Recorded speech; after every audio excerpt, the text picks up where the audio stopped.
記唔記得當你好嬲嘅時候，你嘅呼吸係點？係咪好急躁、好短促？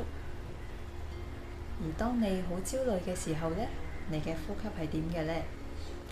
係咪好淺、好唔穩定？好多人以為情緒係外在，甚至乎我聽過有人話，我都控制唔到我嘅情緒。其實你嘅呼吸模式同你嘅情緒係直接相連嘅。只要改變到呼吸，你就可以改變情緒。呢個唔係理論，而係科學。而家就教大家一個好簡單嘅方法，隨時隨地都可以做到，就係延長你嘅呼吸。無論係吸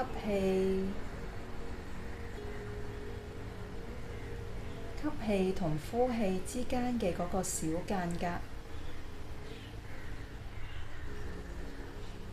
定係呼氣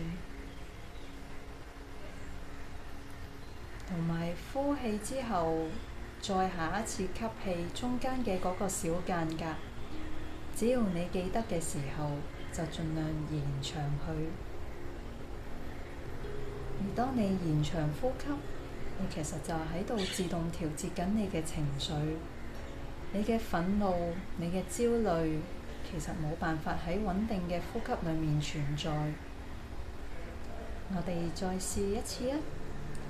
今次除咗延長呼吸之外，再 visualize 空氣由你嘅肚臍吸入身體，吸氣，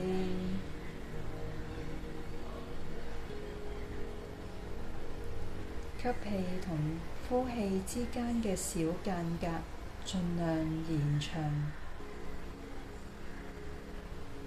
跟住慢慢呼氣，到呼氣再吸氣中間嘅嗰個小間隔，亦都係慢慢延長。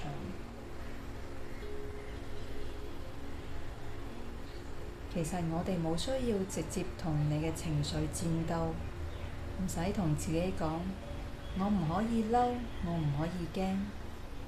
其實只需要將自己提升到唔同嘅頻率就 OK 啦。Namaste。